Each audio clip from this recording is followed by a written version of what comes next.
नमस्कार रेल साथियों, स्वागत है आपका इस वीडियो में। और इस वीडियो में लिया हमने राजभाषा के टॉप 10 प्रश्न लिए हैं। राजभाषा के टॉप 10 क्वेश्चन।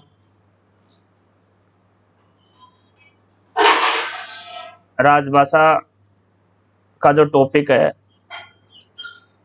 जो राजभाषा है,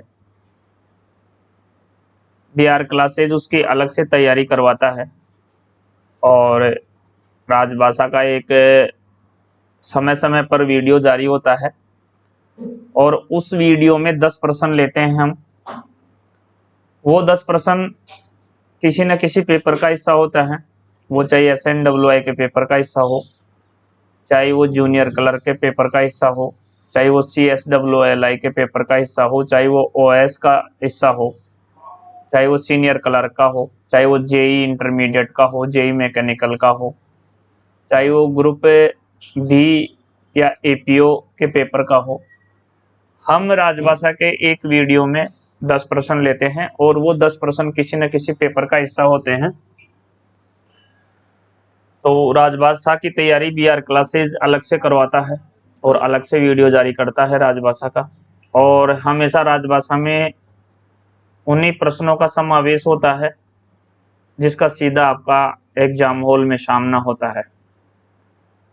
तो आज भी हमने राजभाषा के 10 प्रश्न लिए हैं और वो जो 10 प्रश्न लिए हैं वो 16 जून 2022 का लेटेस्ट पेपर है। 16 जून 2022 का लेटेस्ट पेपर है, 2022 का है। उसमें से ये 10 प्रश्न लिए हैं और वो JEE मैकेनिकल के पेपर में से हैं, जो कि हुबली डिवीजन का है। तो चलिए राजभाषा के इस वीडियो में हम सबसे पहले प्रश्न नंबर 1 की बात करते हैं।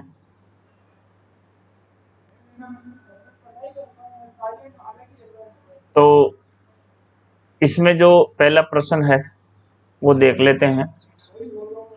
Those officials whose mother tongue is South Indian language can seek admission in which course? जिन अधिकारी कर्मचारी की मातृभाषा दक्षिण भारतीय भाषाएं हैं वे किस पाठ्यक्रम में प्रवेश ले सकते हैं? तो यहाँ पे जो पाठ्यक्रम है वो 3 पाठ्यक्रम होते हैं, प्रबोध, प्रवीण, प्राज्ञ और पारंगत एक ही होता है। तो जिनकी मातृभाषाएं दक्षिण की होती हैं उनको जो प्रबोध पाठ्यक्रम है, जिसको अपन प्रारंभिक पाठ्यक्रम बोलते हैं, और इसका जो कार्य दिवस होता है वो 25 दिन का होता है और इसको प्रारंभिक पाठ्यक्रम भी बोला जाता है प्रबोध को।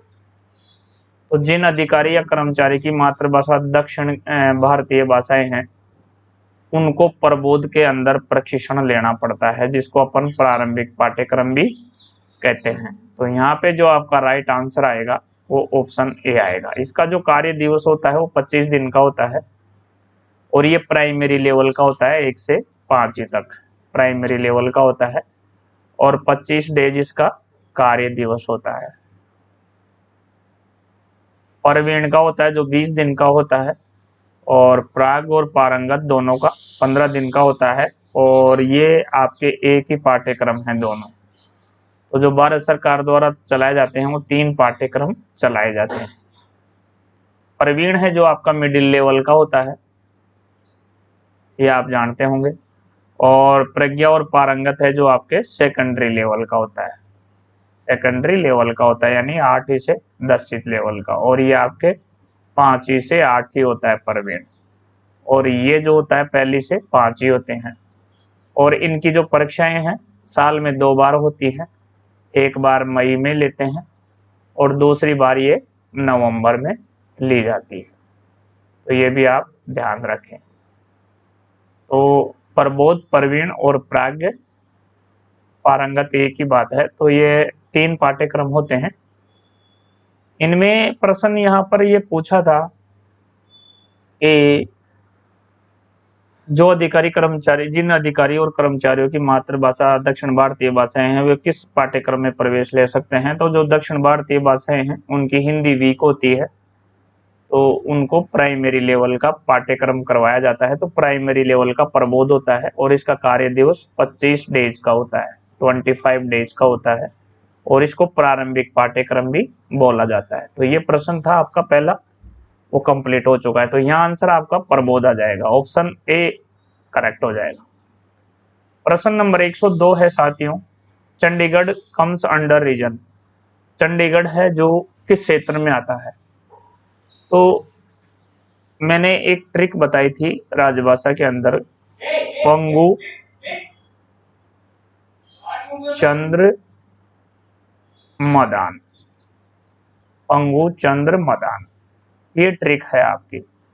इसमें जो ये आप अंग्रेजी में देख सकते हैं बी रीजन, या हिंदी में बोले तो ख क्षेत्र, या हिंदी में बोले तो ख क्षेत्र। तो यहाँ पे ये जो ख क्षेत्र है उसमें ये 3 राज्य और 3 संघ शासित राज्य आते हैं।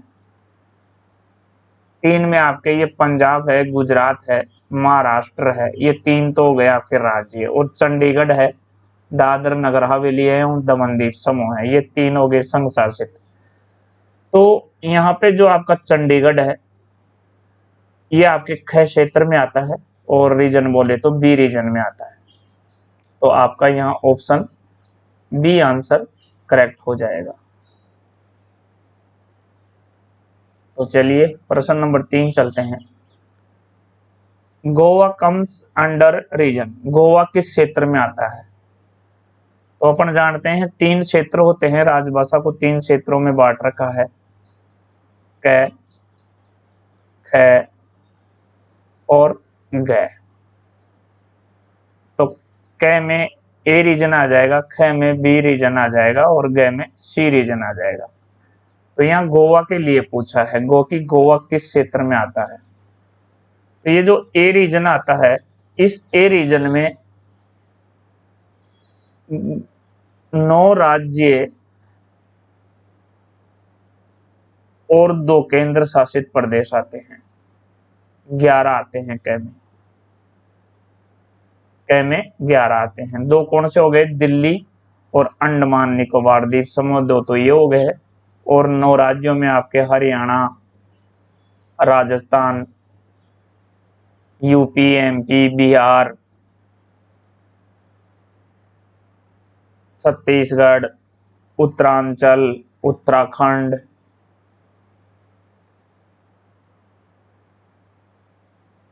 ये आपके क में आ जाते हैं।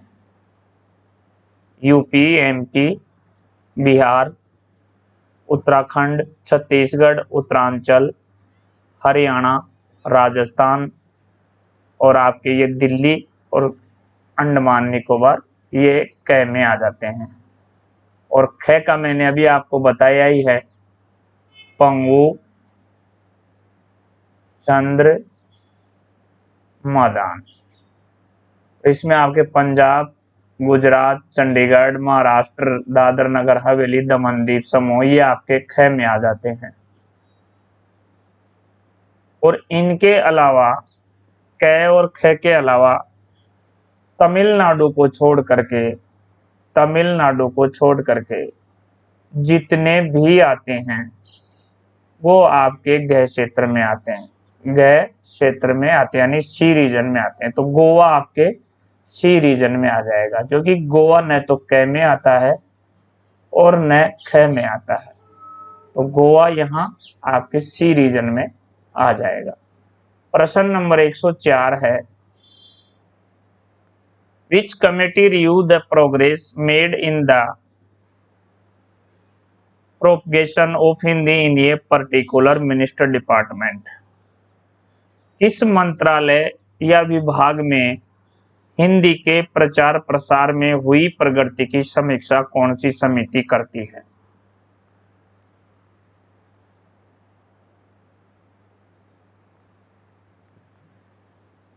किसी मंत्रालय या विभाग में हिंदी के प्रचार प्रसार में हुई प्रगति की समीक्षा कौन सी समिति करती है? तो ये आपकी हिंदी सलाहकार समिति करती है। इसकी स्थापना 1900 73 में की गई थी।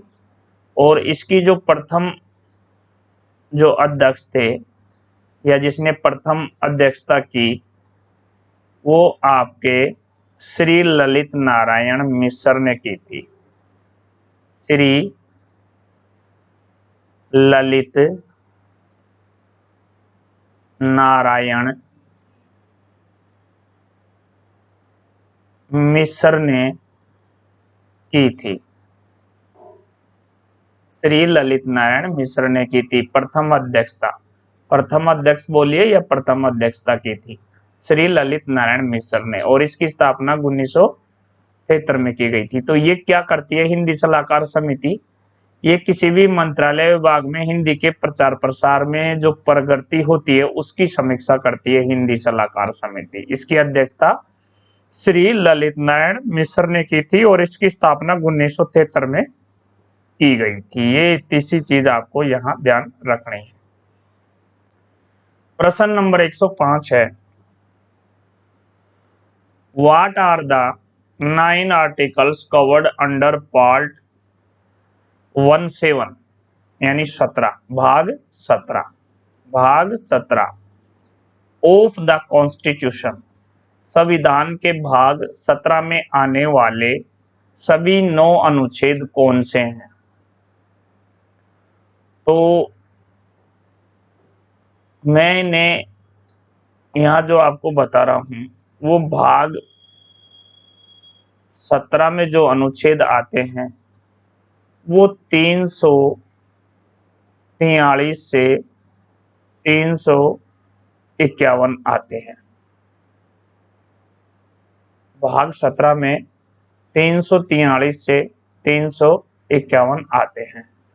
तो इस हिसाब से जो आपका 105 नंबर का जो प्रश्न है उसमें जो उत्तर होगा वो 343 से 351 ऑप्शन बी यहाँ करेक्ट हो जाएगा। इसके अलावा कई बार भाग 5 और भाग 6 का आर्टिकल भी पूछ लिया जाता है। तो ये भाग 5 में 120 आ जाता है और भाग 6 में 210 आर्टिकल आ जाता है। ये संसद में प्रयुक्त किए जाने वाली भाषा से संबंधित है और ये विधानमंडल के लिए है। 210 विधानमंडलों में प्रयुक्त भाषा के लिए है। तो ये जो भाग 17 है उसमें आपके टोटल 9 अनुच्छेद आते हैं। 9 अनुच्छेद जो आते हैं आपके, ये 9 अनुच्छेद 343 से 351 आते हैं। इसमें जो 343 होता है वो संघ की राजभाषा से संबंधित है। संघ की राजभाषा हिंदी होगी और लिपि देवनागरी होगी और अंकों का जो रूप होगा वो अंतर्राष्ट्रीय रूप मान्य होगा। यह आपके 343 में आता है। फिर आपके जो 344 है वो राजभाषा के संबंध में आयोग और संसदीय समिति के गठन से संबंधित है। उसके बाद जो आपका 345 है वो राज्यों की राजभाषा और राजभाषाओं से संबंधित है। उसके बाद जो आपका 346 है वो राज्यों या किसी राज्य और संघ के बीच पत्राचार या पत्रादि की भाषा से है कि कौन सी लैंग्वेज में पत्र व्यवहार किया जाना चाहिए, हिंदी में या अंग्रेजी में। इसके अलावा जो आपका 347 है वो किसी राज्य की जनसंख्या के किसी भाग द्वारा बोली जाने वाली भाषा को राष्ट्रपति द्वारा मान्यता प्राप्त करना 347 के अंतर्गत आता है। इसके अलावा जो आपका 348 है वो उच्चतम न्यायालय, उच्च न्यायालय, अधिनियमों आदि के लिए प्रयोग की जाने वाली भाषा से संबंधित है, यानी हाई कोर्ट और सुप्रीम कोर्ट में प्रयुक्त होने वाली अंग्रेजी भाषा के लिए है। 349 जो आपका है वो भाषा से संबंधित कुछ विधियां अधिनियमित करने के लिए विशेष प्रक्रिया से संबंधित है। और 350 जो आपका है वो यथा निवारण के लिए अभ्यावेदन में प्रयोग की जाने वाली भाषा से है। इसमें आपका क और ख दो आता है। क में आपके लिए मातृभाषा में हिंदी के प्रयोग से है, और भाषाई अल्पसंख्यकों के लिए विशेष अधिकार के लिए विशेष अधिकारी की नियुक्ति के लिए ख है। इसी प्रकार से जो आपका लास्ट का है 351 है, जो आपके हिंदी के भाषा के विकास के लिए प्रचार प्रसार, हिंदी के भाषा के विकास, हिंदी भाषा का को बढ़ावा देना, उसका प्रचार प्रसार करना, या फिर हिंदी के विकास के लिए केंद्र सरकार को निर्देश देना, ये 351 में आता है। तो ये जो सारी रामायण थी वो भाग 17 की रामायण थी जो मैंने आपको बताई। तो यहाँ जो प्रश्न पूछा था,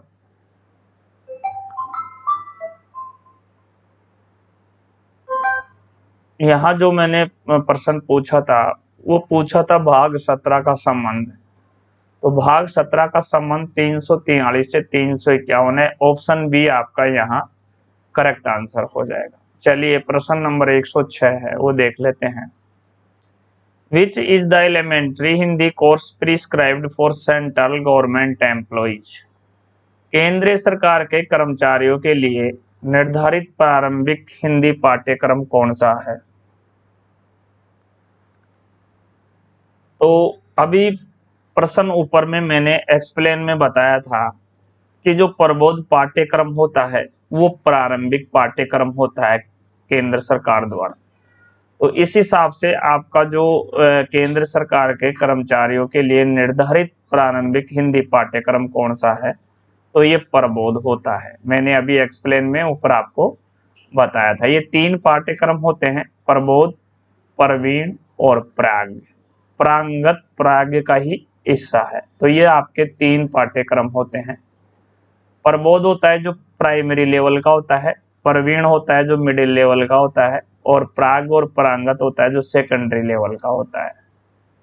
इसके अलावा जो प्रबोध का कार्य दिवस होता है वो 25 डेज होता है, और प्रवीण का होता है जो 15 डेज होता है, और आपके प्राग और पारंगत का जो होता है, प्रवीण का 20 होता है और प्राग और पारंगत का 15 डेज होता है। इसके अलावा आपको यह भी ध्यान में रखना है कि साल में इनकी परीक्षाएं 2 बार आयोजित होती हैं। एक बार ये मई में आयोजित होती हैं और एक बार ये नवंबर में आयोजित होती हैं। इसके अलावा ये भी ध्यान रखना है आपको कि जो प्रबोध होता है वो प्राइमरी लेवल का होता है, प्रवीण मिडिल लेवल का होता है, और प्राग और पारंगत सेकेंडरी लेवल का होता है।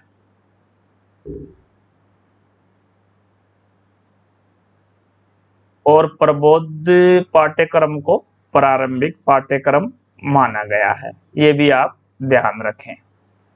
तो ये प्रश्न यही पूछा था यहाँ पर कि केंद्र सरकार के कर्मचारियों के लिए निर्धारित प्रारंभिक हिंदी पाठ्यक्रम कौन सा है? तो वो आपका प्रबोध हो जाएगा। चलिए प्रश्न नंबर 107 है। What is the percentage of grace marks given to a non Hindi speaking employee who is participating in Hindi essay, elocution and noting and drafting competitions, Hindi निबंध, वाक और टिप्पण एवं प्रारूप लेखन प्रतियोगिताओं में सहभागिता करने के लिए हिंदीतर भाषी प्रतिभागी को दिया जाने वाला कृपांक ग्रेस मार्क्स का प्रतिशत क्या है? तो इसका सीधा सटा आंसर है 10%। इसका सीधा सटा आंसर है 10%। हिंदी निबंध, वाक और टिप्पण एवं प्रारूप लेखन प्रतियोगिताओं में सहभागिता करने के लिए हिंदीतर भाषी प्रतिभागी को दिया जाने वाला कृपांक ग्रेस मार्क्स का प्रतिशत 10% है। तो ये आपका ऑप्शन बी यहाँ करेक्ट आंसर हो जाएगा। प्रश्न नंबर 108 है, name the category of employee on the basis of their mother tongue for whom Hindi training is not required. कर्मचारी की उस कोटि का नाम बताइए जो उसकी मातृभाषा के आधार पर उसे हिंदी प्रशिक्षण आवश्यक नहीं है। तो जो 3 क्षेत्रों में बांटा गया था राजभाषा की दृष्टि से, राजभाषा की दृष्टि से 3 भागों में बांटा गया था, क, ख और ग। अंग्रेजी के अनुसार ए रीजन, बी रीजन और सी रीजन। तो जो ये क क्षेत्र है, जो क क्षेत्र वाले राज्य हैं, ये आपके 9 राज्य और 2 संघ शासित या केंद्र शासित राज्य, तो ये 11 हैं। तो इनमें हिंदी की, क्योंकि इनकी मातृभाषा हिंदी होती है, तो इनको हिंदी के प्रशिक्षण की आवश्यकता नहीं पड़ती है, इनको हिंदी की प्रशिक्षण की आवश्यकता नहीं पड़ती है। तो इस हिसाब से आपका आंसर यहाँ क हो जाएगा, कैटेगरी ए, कोटि क, यानी कि जो क श्रेणी में आते हैं, क कैटेगरी में आते हैं, एक कैटेगरी में आते हैं, उनको हिंदी प्रशिक्षण की आवश्यकता नहीं पड़ती है। तो यहाँ आपका ऑप्शन सी करेक्ट हो जाएगा। प्रश्न नंबर 109 है, 1973 में गठित प्रथम रेलवे हिंदी सलाहकार समिति की अध्यक्षता किसने की? तो ये मैंने अभी ऊपर प्रश्न में आपको एक्सप्लेन में बताया था कि रेलवे हिंदी सलाहकार समिति की स्थापना 1973 में की गई थी, 1973 में की गई थी। और इसकी जो अध्यक्षता या प्रथम अध्यक्षता या अध्यक्षता करी थी, वो आपके श्री ललित नारायण मिश्र ने की थी, ललित नारायण मिश्र ने की थी। इतना आप यह जानते होंगे, क्योंकि अभी मैंने आपको ये ऊपर प्रश्न में एक्सप्लेन किया है। तो इस हिसाब से आपका ऑप्शन सी करेक्ट हो जाएगा, 109 में सी ऑप्शन। प्रश्न नंबर 110 है, Those officials whose mother tongue in Hindi can seek admission in which course? जिन अधिकारी और कर्मचारी की मातृभाषा हिंदी भाषा है, वो किस पाठ्यक्रम में प्रवेश ले सकते हैं? तो जिनकी मातृभाषा ही हिंदी है, उनको हिंदी सीखने की जरूरत कहाँ पड़ रही है?